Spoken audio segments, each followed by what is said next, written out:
Hey everyone, it's Lily720. Today we will be continuing with The Legend of Zelda: A Link to the Past. We are here right outside the doorway into the East Palace, so let's just go in. It's our first real dungeon of the game. And I want to lift up these pots. I don't know why. It's a compulsion, I suppose. But we don't really want to go out any of those doors. Here's a switch under this one to open the middle door. And that's the only one that'll take us anywhere. Another switch in the ground. Switches of those type will be kind of popular in this dungeon. Here we have all these like cannonballs coming after us, and we got really lucky there because they were all coming from the right.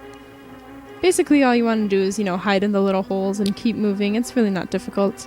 Around here and up we have more pots, which I have to lift up, of course. And a treasure chest with 100 rupees, so it's a nice little surprise for us. Nice little 100 rupee bonus in the very beginning of our first dungeon. So let's move on. This will be kind of the central room of this dungeon. We're on kind of the upper ledge, and most of the business in this game, in this dungeon, will take place on the lower level. We want to go to the right side first. The switch there will open the door to the right. And here we have these fuzzy things and Stalfoses, which they hop when you try to hit them with your sword. Pots will kill them in one hit. And I was going to say something else. Oh, you kind of want to just back them into a corner with your sword. I don't think the boomerang will hurt or stun them. So sword or pot is usually the way to go. If you don't have it, sword them into a corner. We want to go through this upper door. And here we have one of the worst enemies in the game. This is an anti-fairy or a bubble. I call them anti-fairies. That is how I will refer to them throughout the game. When they hit you, they take a whole heart and they take magic. So here we get the map. And I really hate the anti-fairies. Anyway, now that we got the map, I'll kind of mention the major things you want to get. In every dungeon, there are basically 4 elements that you want to make sure you address before facing the boss. And it's map, compass, big key, and big chest. And the map, compass, and big key, you can get those in any order, but the big chest will only be opened with the big key, so you need to make sure you get that first. And basically, once you get all of those, even if you haven't explored everything in the dungeon, that's pretty much all you need. If you have any of those, the most important parts are the big key and the big chest. If you have those, then good for you. Take the shortest path you can to the boss room. It really doesn't matter. And I'm walking around because there's supposed to be Stalfoses that appear. Thank you, finally. These ones, if you can kind of tell, their skulls are tinted blue. In this game, generally, red enemies are stronger than their blue counterparts. So these blue Stalfoses, they will die in one pot hit, and here we have the compass. All the compass does is tell us the lair of the dungeon's evil master. I don't even think it'll tell us where treasure chests are. Or will it? It tells us where the big treasure chest is, but I don't know about little ones. Oh well, that's not important. What does this say? Link, it is I, Sahasrara. I can talk to you telepathically when you touch these tiles. Here is a hint. You can use the treasure hidden in this palace to defeat armored foes. Thank you.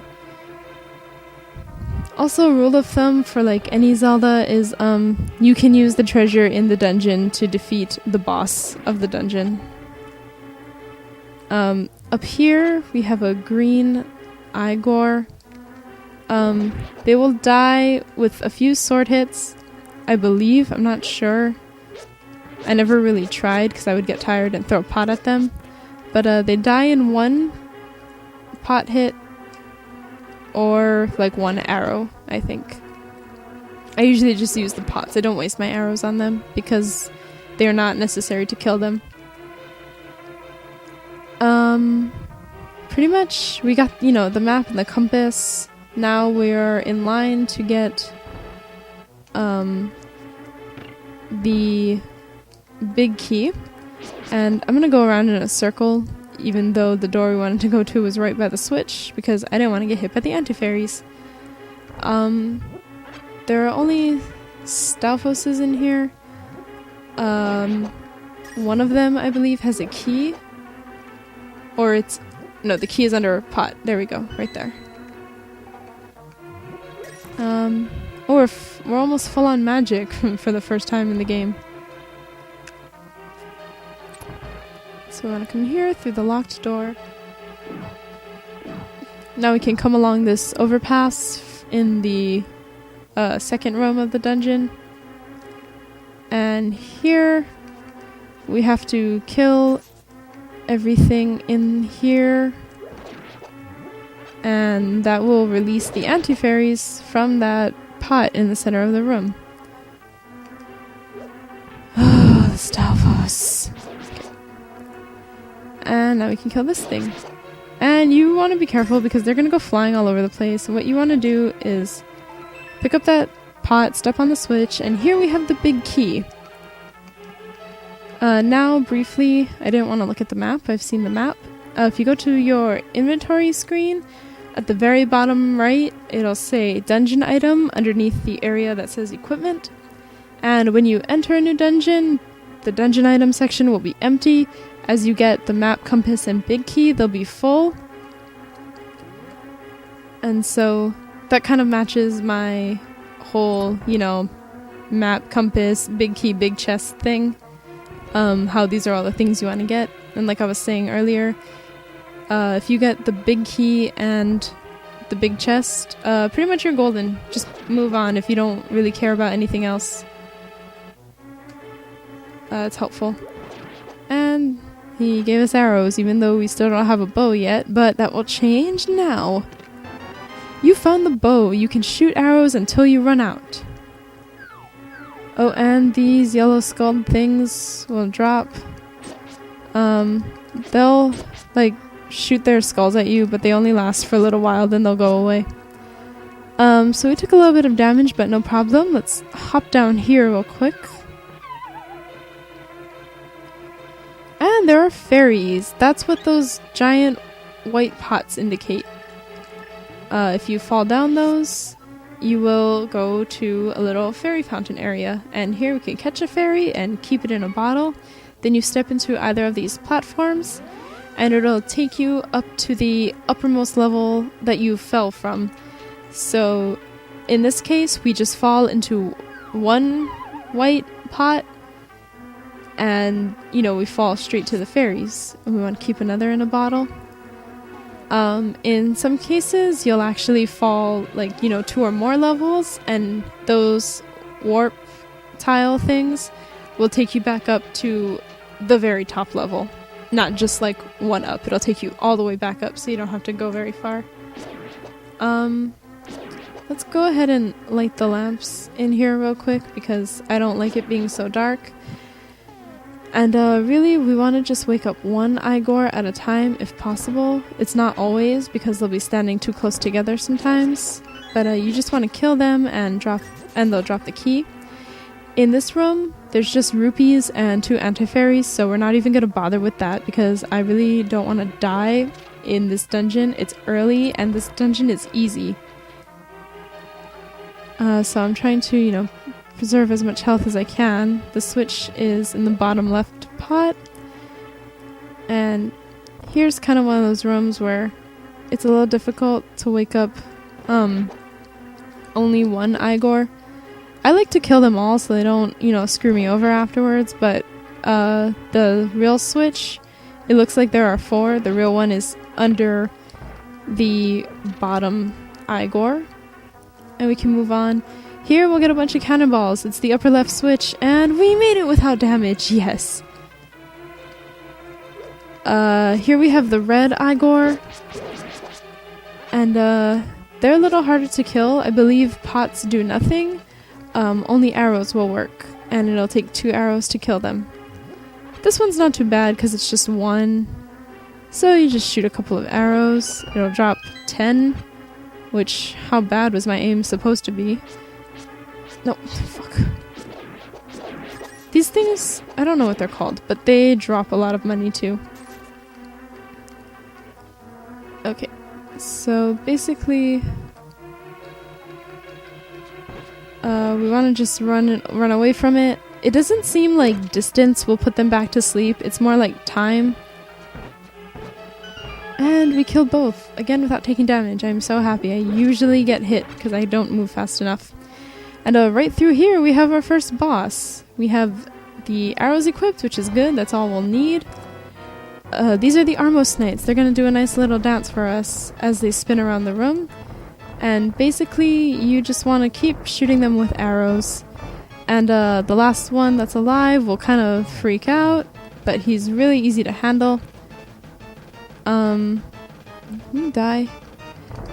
The arrows will work on him, but I can't ever get the timing right for the arrows, so I like to just use the sword, and basically as long as he's in front of you and you keep swinging, he'll just keep landing on your sword and taking hits, and then he'll die. Drop the heart container, and here we have the Pendant of Courage.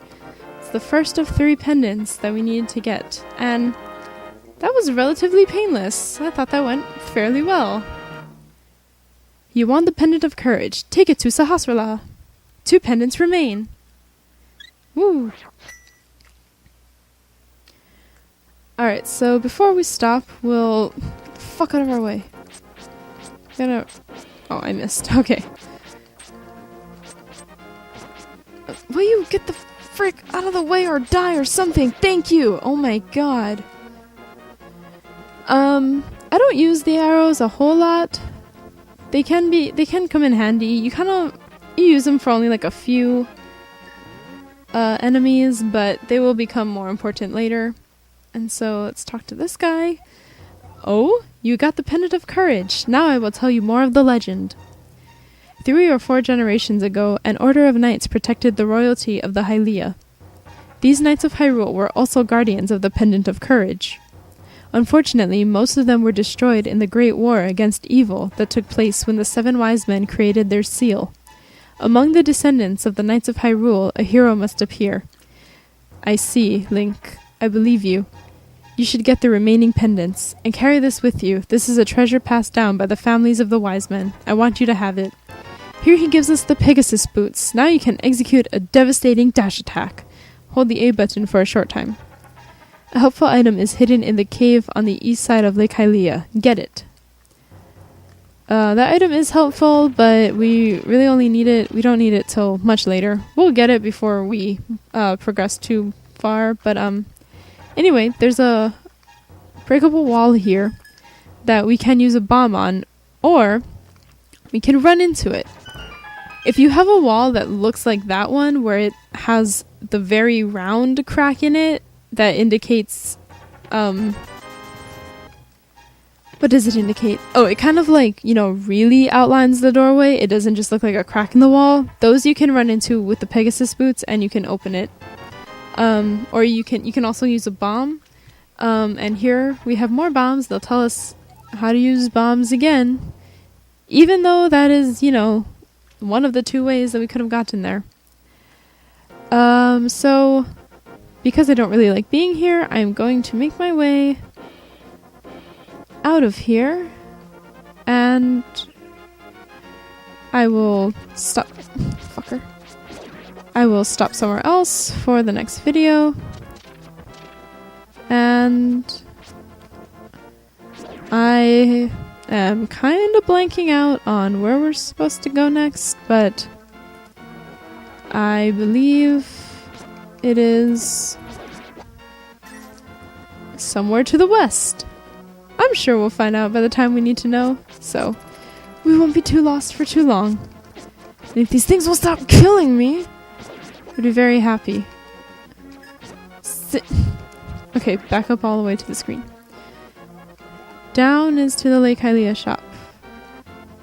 And... okay, I'm just wasting time now, walking around. Let's see if we're close to my house. I believe we are. No. Let's go inside, replenish our energy, and then I think we'll be able to, you know, take a little break. And I love that Link's bed is made, even though we haven't been back for a while. No one's been here.